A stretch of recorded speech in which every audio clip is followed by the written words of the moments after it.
ready to have history turned upside down. We think we know the success stories of legends like Thomas Edison, Alexander Graham Bell, and the Wright Brothers. Textbooks celebrate them.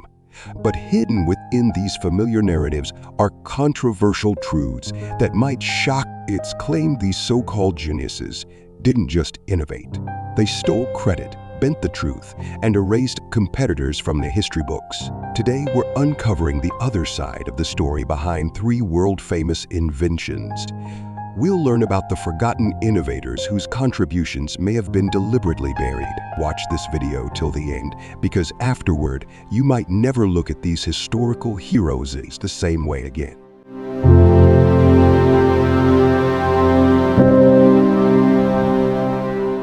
Let's start with one of the defining inventions of the modern age, the light bulb. Thomas Edison gets most of the credit. But the truth is, nearly 24 inventors, including figures like Joseph Swan, were already working on electric light long before Edison perfected his system. However, a crucial hurdle, making the bulb last long enough to be commercially viable, was significantly overcome by Lewis Howard Latimer. Latimer, the son of formerly enslaved people, taught himself engineering and drafting. Latimer's patented invention of an improved carbon filament manufacturing process, US Patent 247,097.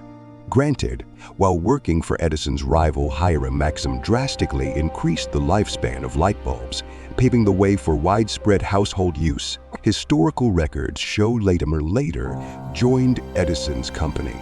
But allegations persist that Edison's massive publicity machine overshadowed Latimer's vital contributions. While Edison became world famous as the Wizard of Menlo Park, Latimer remained relatively unknown, passing away in 1920. Considered is. In 1880, Latimer even authored a seminal book on electric lighting, crucial for professionals at the time. Yet, when the 50th anniversary of the light bulb was celebrated with a White House ceremony honoring Edison, Latimer wasn't even mentioned. Was this merely an oversight or a deliberate rewriting of history? Now, the telephone. The name Alexander Graham Bell immediately comes to mind, but what happened on that fateful Valentine's Day, February 14, 1876, at 9 a.m.? Elisha Gray filed AA's caveats, a preliminary declaration of intent to patent, for a telephone design at the U.S. Patent Office.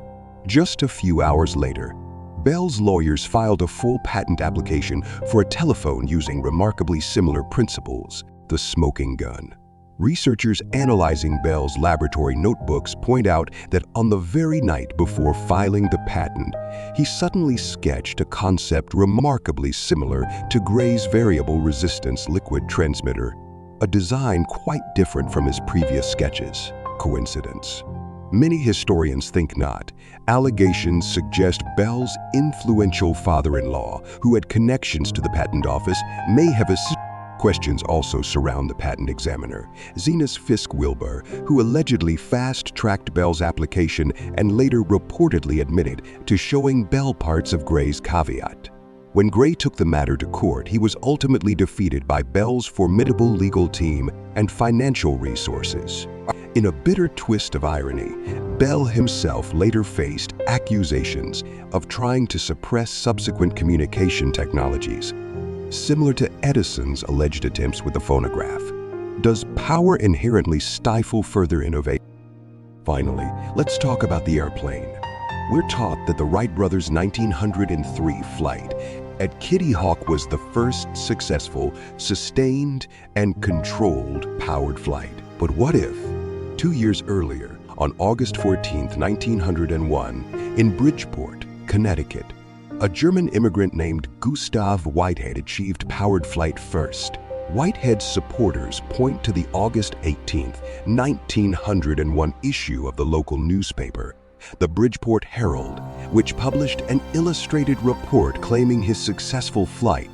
There are also claims of around 17 sworn affidavits from eyewitnesses who stated they saw Whitehead's No-21 aircraft fly. In a move that sparked huge controversy, the prestigious aviation publication Jane's All the World's Aircraft acknowledged Whitehead's claim as the first flight in its 2013 centenary edition.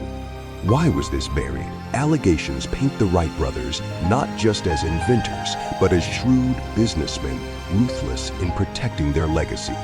They filed numerous patent lawsuits, effectively grounding competitors. The most controversial element is the contract signed with the Smithsonian Institution in 1948. This agreement stipulated that if the Smithsonian ever acknowledged any powered flight before the Wrights, it would lose the right to display the iconic Wright Flyer. Critics call this not scientific integrity, but effectively buying a historical narrative. Allegations even surfaced that the Wrights continued to discredit Whitehead and harass his family long after his death. These stories confront us with an uncomfortable truth. History isn't just written by the victors, it's often written by those with the power to silence alternative voices. For every celebrated Edison, Bell, or Wright, there might be countless Latimers, Grays, or Whiteheads whose names and contributions have been lost to time. But the good news is that the quest for truth never dies.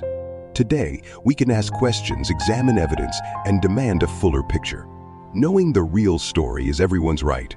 If uncovering this hidden history made you think, share this video and let others know. Next week, we'll delve into the mysteries of another story like this.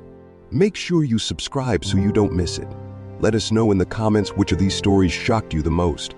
We want to hear your thoughts. Until next time, stay curious, keep questioning, and never accept history at face value.